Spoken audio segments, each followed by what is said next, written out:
welcome everybody. I'm really grateful that you're here. Bonsoir, bonsoir Sally. I know you can get the French accent already. I think I'm getting some people who I'm getting to know you guys now. I think after 6 months giving talks every month. So thank you for joining today, because I know we're like all going back to work, and so it's quite difficult sometimes to get some time. So we've got these 40 minutes together, so I really want us to make the most out of it. So my intention for this workshop is really to help you to de-escalate tension next time, or even like in this moment if you do have some conflictual situation. So that's what I want to work with today. And just so that you know, this webinar is not a quick fix. So for you to be able to benefit really from it, it will require some regular practice and commitment from your side, so that you'll be able to integrate this as a habit in your daily life, so that you can de-escalate conflict, whether it's in your workplace or whether it's in your personal life. So a quick intro on who I am. So I'm a brain-based coach, and I'm also an international marketing specialist. In a few days, I'm actually leaving my job as a full-time head of international marketing for Universal Music Group. And I'm going into setting up my own business, which is a Shine Bright Academy, which will be rebranded, because right now it's a Dream, Sparkle and Shine. And I'm going to have this brand new brand in a few days, actually, probably next week. And the aim of this new business is to basically help people to become extraordinary leaders and really create a world-class life and business. And over the past 15 years, I've been leading teams within an international environment, and I worked in senior marketing roles from various industry. So, and 3 years ago now, I went to brain-based coach training with the Neuroscience Leadership Institute. And this really helped me to gain some knowledge on communication and engagement techniques that are based from research carried out by neuroscientists. And so what I'm sharing here today, basically, it's a tool that I've learned from the Neuro Leadership Institute that I also practice in my daily work here at Universal with my team. So it does work. So that's great. And I do run workshop online programs, so you can check my website.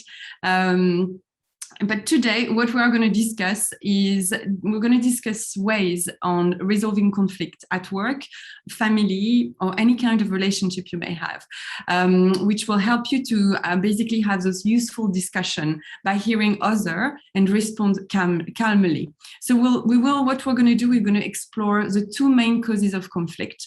That's the first thing we're going to do. Then we're going to have a look on how you can work with those different stages of conflict to learn how to have this useful discussion as a result of a disagreement. And we're going to discover new ways to de-escalate tension. How does that sound? Thumbs up, thumbs down? Perfect. Amazing. Great, thank you guys. All right, so we'll aim to finish this webinar in about 40 minutes. So I suggest you have a pen and notepad so you can take notes. And I'm going to ask some questions, so feel free to write into the chat, but also mainly for you, write into your notepad, because that is going to help you to get a bigger picture of what we're going to learn today. Try to, we can't really multitask. If you can put your phone on plane mode or out of sight, so you can really focus on what we are going to do here today. Actually, only 2.5% of the population is called a super tasker, but sadly, I'm not one of them.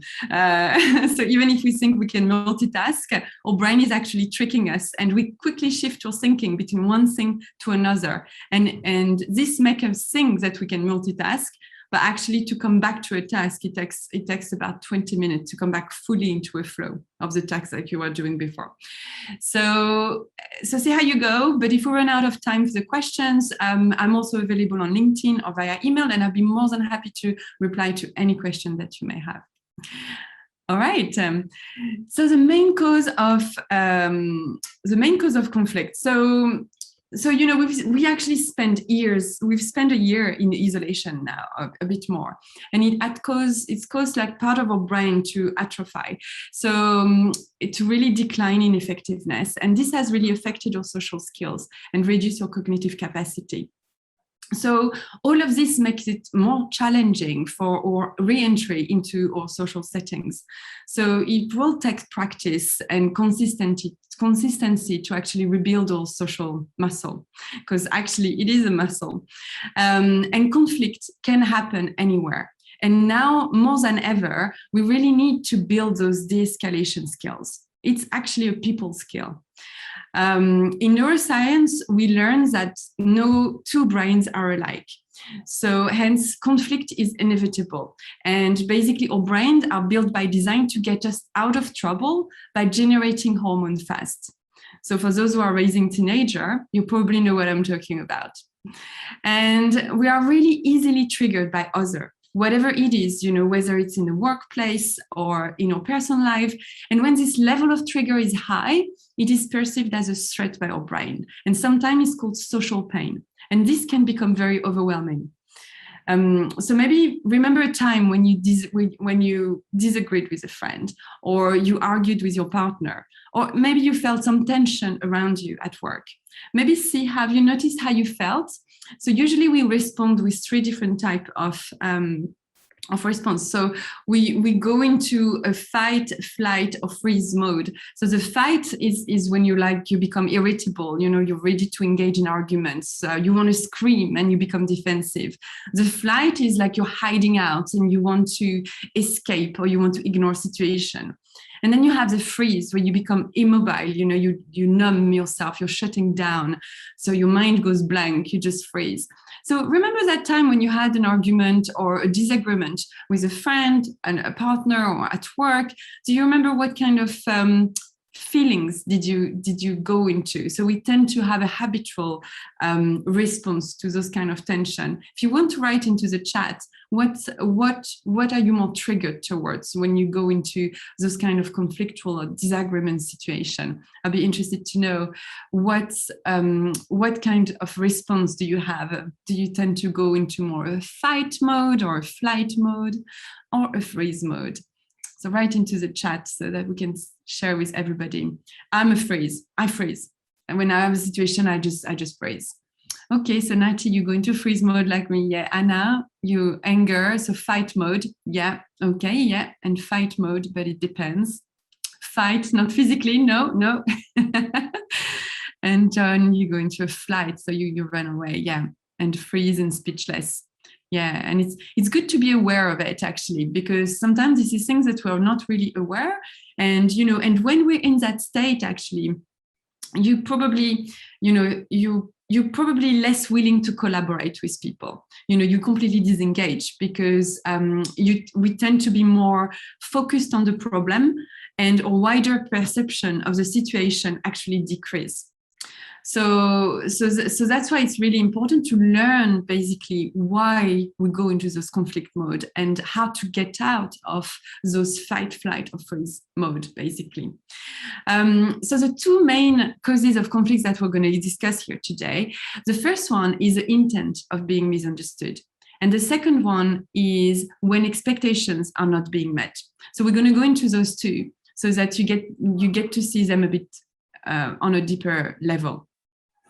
So the first one, the intent of being misunderstood. So most of the time, and probably unconsciously, we read other people's intent. And when we hear somebody speak, we usually think about our previous experience. So we can actually compare and see if we experience whatever they're experiencing before. So, or if they've been in the same situation. So our first impression as well really matters when we go into this kind of situation. And of what the person is actually saying, and how we feel as well about what the other is saying.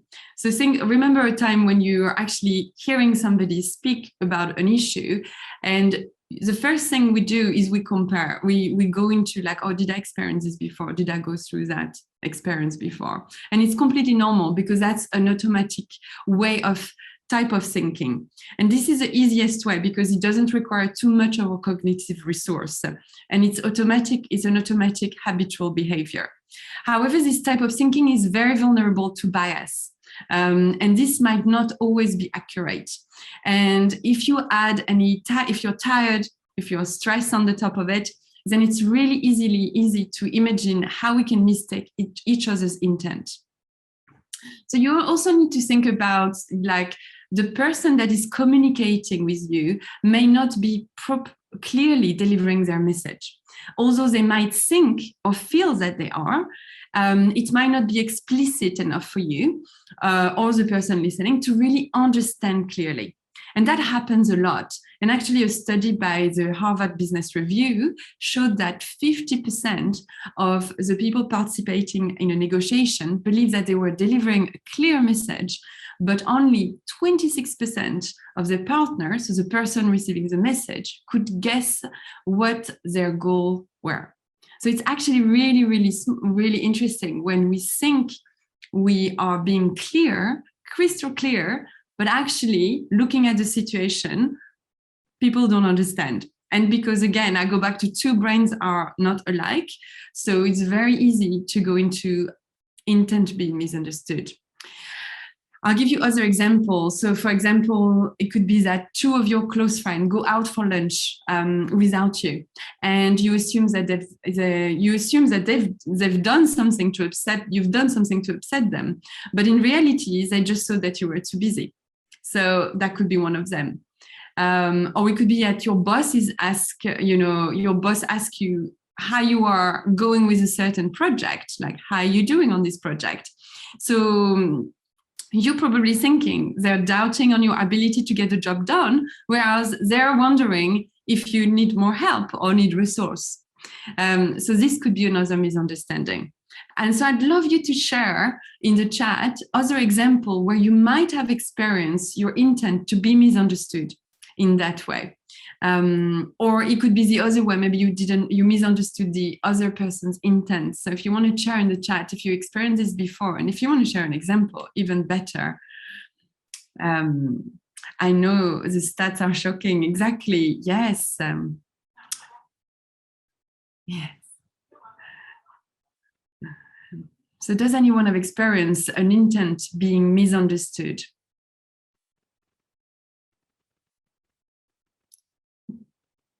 So for me recently, it was definitely, I was asking my team, how are you getting on with this project? And it was really definitely trying to get them to help them. But I think some of them understood it. What do we need? Are we doing something wrong? And no, not at all. It's very good to be clear.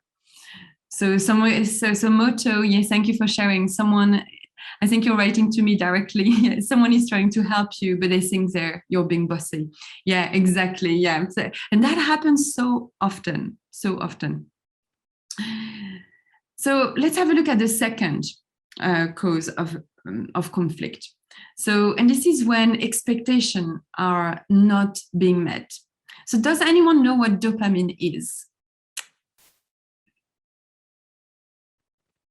So Katie, yes, in communication, gas, yes.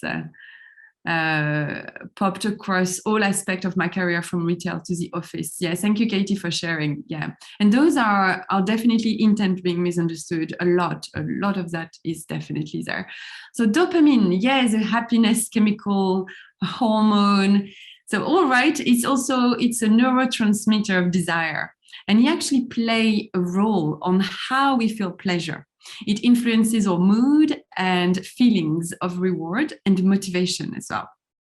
So, for example, when there is a cue from the environment you are in that indicates that you are going to get a reward, then dopamine is released. So you'll feel good, you'll feel curious, you'll feel really interested. So this is when you know that dopamine is being released in your body. And if the reward is unexpected, you will release more dopamine than if the reward is expected. So, for example, let's say you receive a surprise bonus at work. And even a small one can actually positively impact your brain chemistry more than an expected pay rise. However, if you are expecting a reward and you don't get it, then the dopamine level really fall deeply. And this feeling might not even be pleasant, and it might even feel like a lot like pain. I don't know if you've experienced that before, where you were expecting something and actually it didn't happen the way you wanted it, right? And that's very, very common. And expecting a pay rise and you're not getting one can create this low mood, that can actually last for days. And that has been proven. Other example of expectation not being met. So think about one for you. And if you want to write into the chat, but I'll share with you a couple. So for example, expecting an appointment to go for an hour, but actually it goes for 2 or 3 hours. And recently I've moved house and I was expecting the move to last for 4 hours. It lasted for 7. And I was like, oh gosh. But an expectation of acknowledgement as well is very common. So when you're expecting feedback or acknowledgement from your manager or somebody for a job that you've done really well, and instead you are being given the next task to complete. So that's also a very common one. There is also expecting a thank you call from a friend where you gave them a generous gift and you want them to say thank you and they're calling you, but you don't hear anything. So that's also another expectation that's not being met. Let me check into the chat if you've shared a couple. So and Nati, yes, Nati, you're sharing that there are companies and bosses who are always right, and when they hear something they don't like about their ongoing projects, they become impatient and they're really not interested into issues. They just want a confirmation that they're right and I'm not doing my work well. Yeah, so those exactly. So it's also on their expectation side. So it's good to have expectation clear out of the way. And that's definitely a common way of getting into conflict. And Anna, yes, a good one. Thank you for good job can make miracles happen. Yes, thank you, Anna, for sharing. And Moto, if you go on a date with someone and the person is not what you expected, exactly, as well.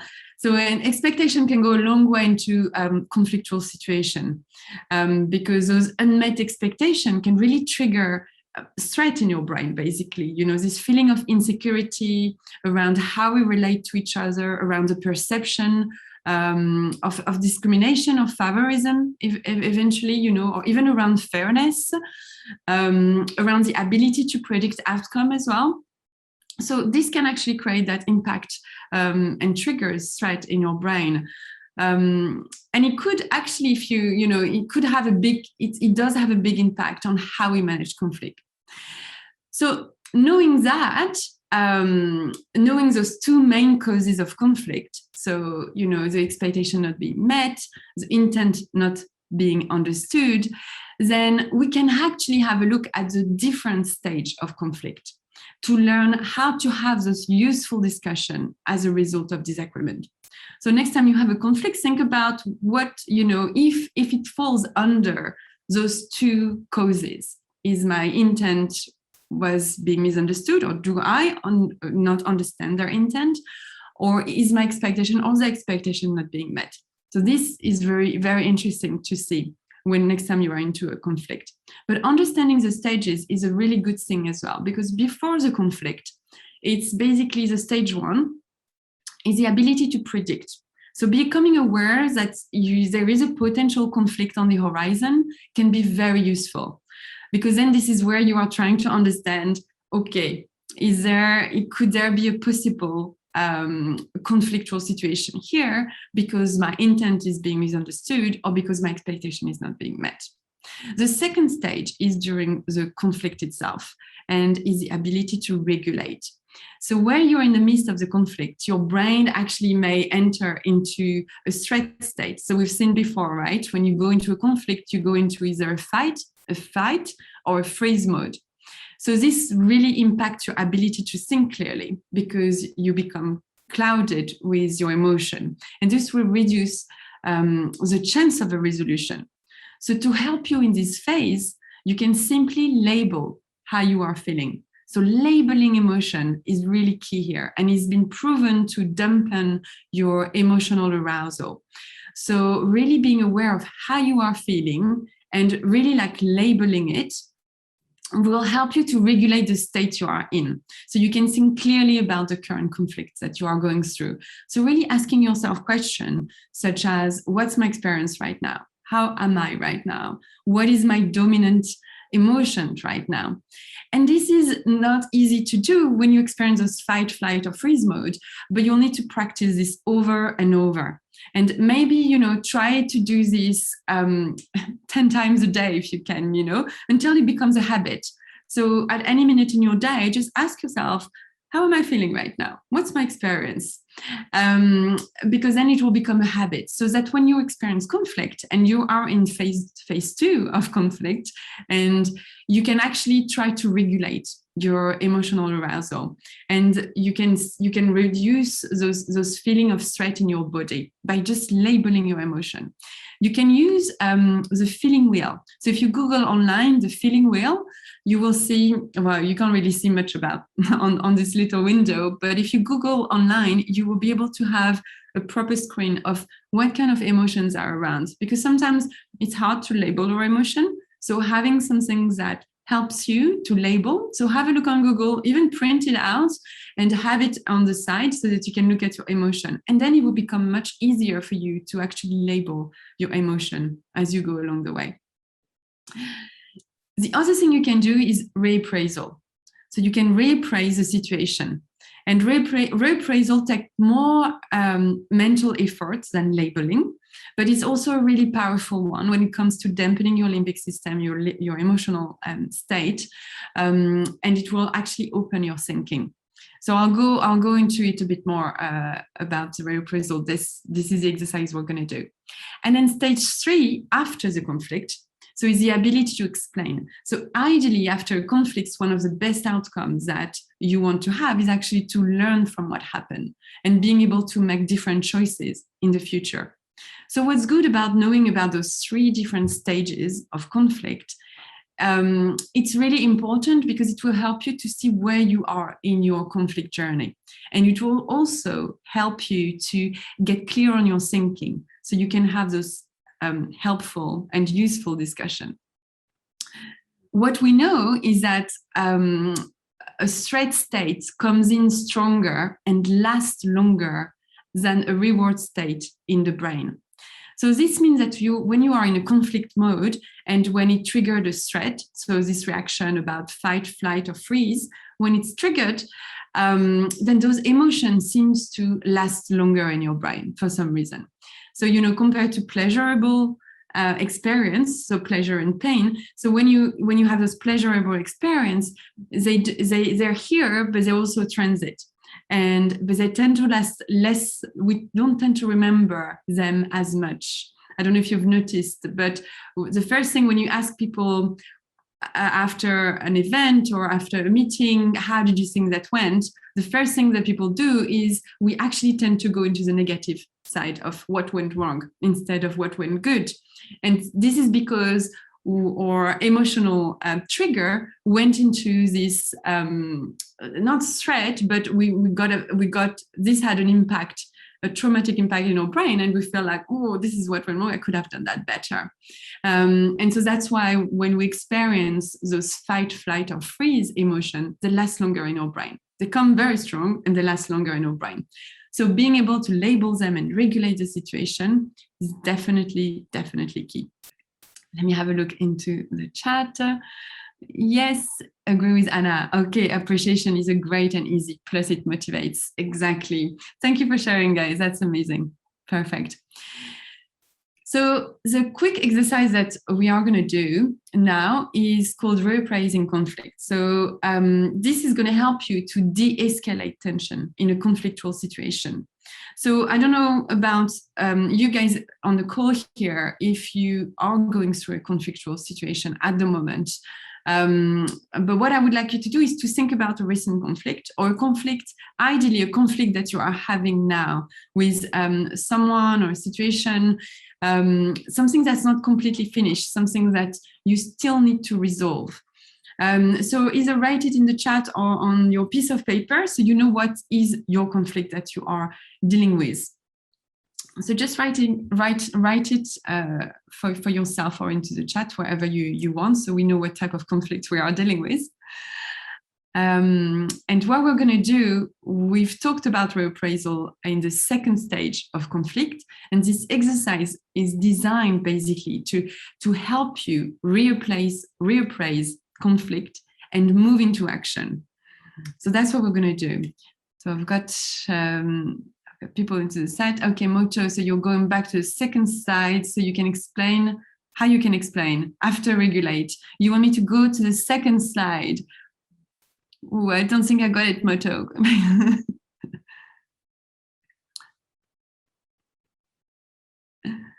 Oh, so you mean me going back to the second slide, so how you can explain. Oh, okay, the third stage. So when you're in the third stage, it's basically, it's well, everybody is writing their current disagreement. So the third stage is after the conflict. So the explain is basically a mode that when you are going to be able to, it's explaining the situation, you know, and this is the exercise we're going to do about the reappraisal. So once the conflict is finished, well, you basically can learn from what happened, explain from what happened, so that you are able to make different choices in the future. I hope that was easier to share. So now let me move into the other slide. Here we go. All right, so everybody's got their conflict. So the first question I'm going to ask you for that conflict that you're having, I want you to think about what is the most important value or principle in this situation. So those are coaching questions to help you navigate this conflictual situation. So now that you've got your conflict, what is the most important value or principle in this situation for you?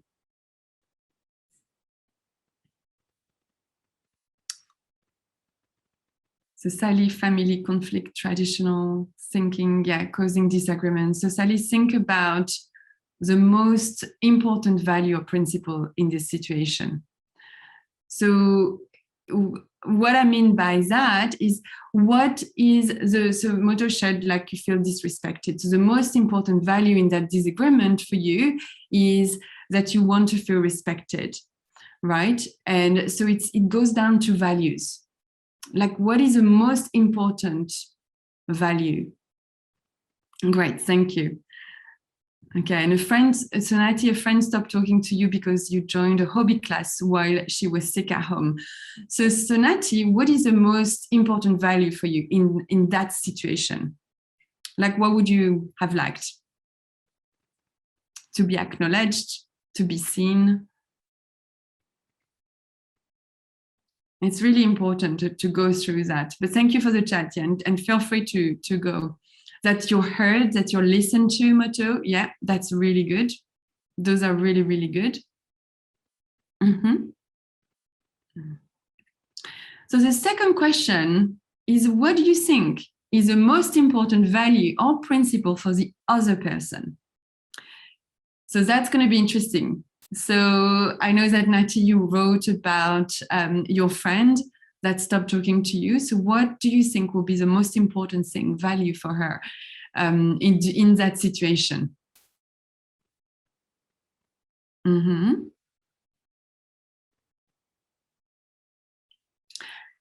No, the idea, Simona, thank you. Shouldn't we ask them to know for sure?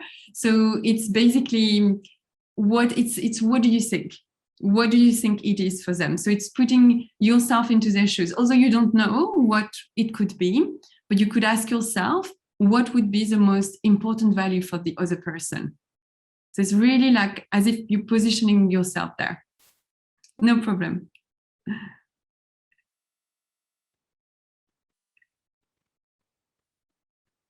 And it does require some thinking. And this is what reprisal looks like. So when you're having a conflict and you want to, step back from it and then ask yourself those questions. So what's my important value here? What's their value? The third question is about, so let's, as an experiment, right? So let's assume that the other position is a correct one. And this might be hard, right? Because you feel like you're right. But write, if you can write about the situation, imagine like their thoughts and feeling, and use the I statement. So as if you are speaking in their point of view. So imagine what their thoughts and feeling would be. So you will be using the I statement, but you are them. So again, it's an experiment and it's an image. We're imagining that we're in that person's position, and we want to write a small paragraph about the situation, imagining their thoughts and feeling. What would that be?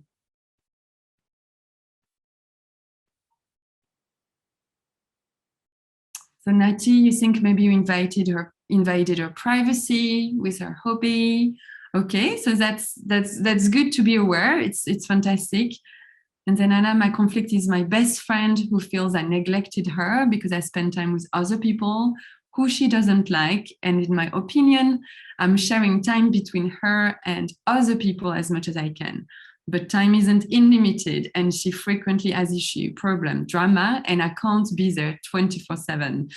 Yes, so that's fantastic, Anna, because then like you can think about, like you said, her value. My value is that I want to feel that my efforts are appreciated, and her value, feeling loved and heard and taken care of.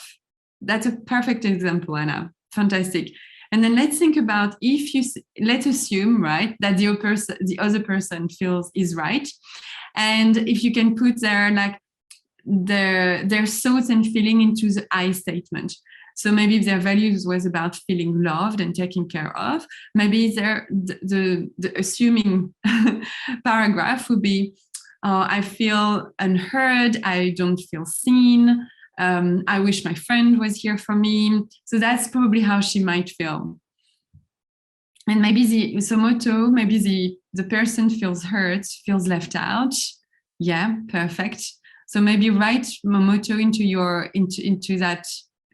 And maybe not all the questions, are good for you to resolve that situation, because they do require some resources, some cognitive resources to think about how to resolve those conflicts. Okay, the fourth question. So now imagine that there is a third person outside of the situation. So somebody that's completely neutral, that is watching this entire conflict or discussion between you and the person that you're having this conflict with.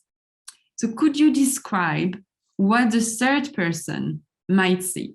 So it's completely like removing yourself from how you feel, from how this person feels, but from a third person, basically. So completely neutral.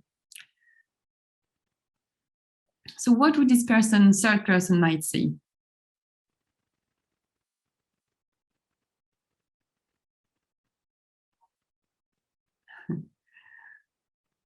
So Nati, I think Nati, you stole my hobby from me. It was, yeah, that's very good. And you invited with your personality.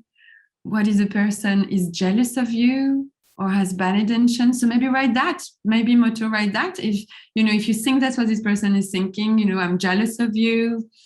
And so if you're still on the third question, so about this person is correct and imagining their feeling, I feel jealous, this is how I feel. So that's just an assumption, right? And think about this third person, this completely neutral person. That's position yourself into that complete neutral position. What would this person be like? And be thinking.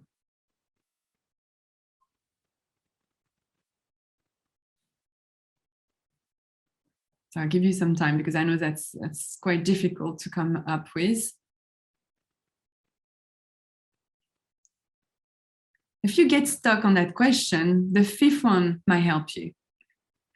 What advice could you give a friend or colleague in the same situation? So if somebody comes to you with your problem, the same that you had, what advice would you give to your friend or colleague in the same situation? So think about that. What would that be?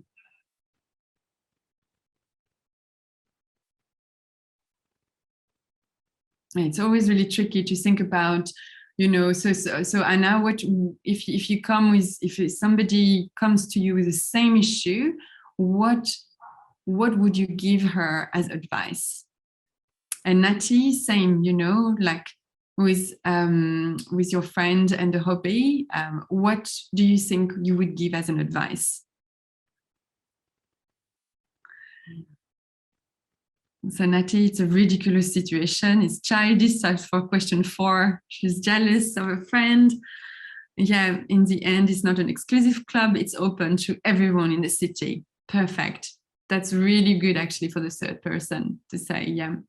Yeah, thank you for putting the question in front so that I knew which one you were answering. And it's interesting to see as well, like if somebody comes to you with the same situation, what advice would you give that person?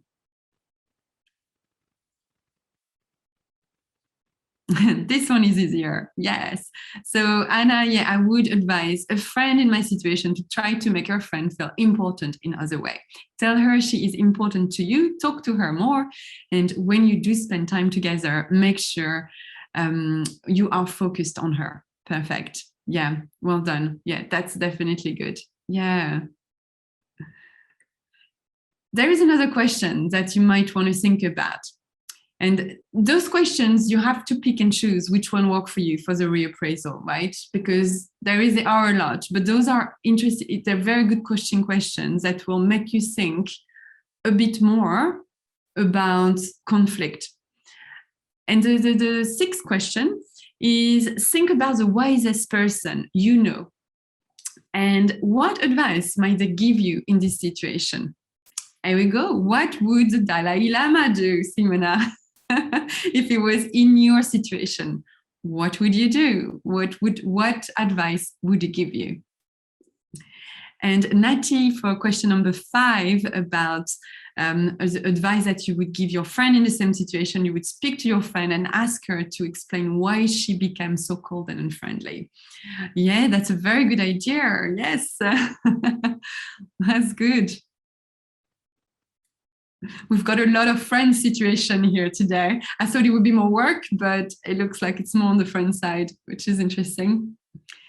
So the wisest person, we've got the Dalai Lama. Thank you, Simona, for raising this one. The other question you can ask yourself is to list 3 possible benefits. Why do you want to resolve this situation? What are the benefits of resolving this situation?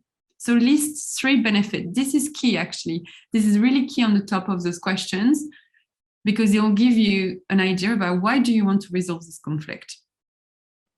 So list those 3 benefits of resolving the situation.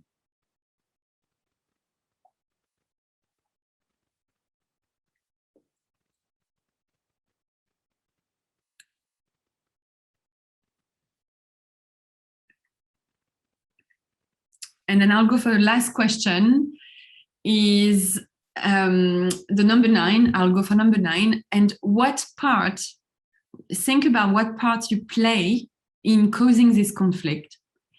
Because obviously when there is a conflict, we are 2. So think about the part that you played in causing the conflict and what are you willing to apologize.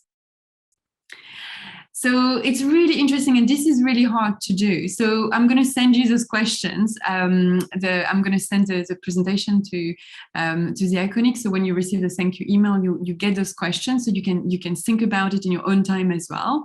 So that will help you. But thank you, Moto. It will give you peace of mind for question number 7 about the benefit of resolving those questions. And Anna, the benefit will be being friends like we used to be, spend awesome time together and being able to share more. Perfect. Yeah. And those coaching questions are really meant to help you think of the conflictual situation in a different way. So this is what we call reappraisal. And so knowing what you know, once you've done all those questions, and you don't have to do all of them, but at least, I would suggest at least 3 of them, and really go deep into them, like really think about it and think about the actions that you can take toward resolving that conflict. It's a bit like, when you go onto an airplane, we know the drill, right? People ask us to put the mask over our mouth before we can assist anyone. And the same actually concept applies when we are in an escalated situation, in a conflictual situation. To be useful, you need to be the first person to de-escalate yourself first. And by doing those questions, you actually like understanding the situation, seeing it from a different perspective. So, and this will help you to get your cognitive function into a useful place and then to move into action. So think about those actions that you're going to do. So I'll leave it to you for you to write action. So you'll be able to do that in your own time because I'm conscious of the time. So today we've talked about the two main causes of conflict. So there's two main causes. We've explored the different stage of conflict. So you can become more aware about where you are at and how to dampen your emotion and be clear about your thinking. So the labeling emotion as a reappraisal. And we went through this exercise and coaching question to help you to de-escalate tension by reappraising the situation.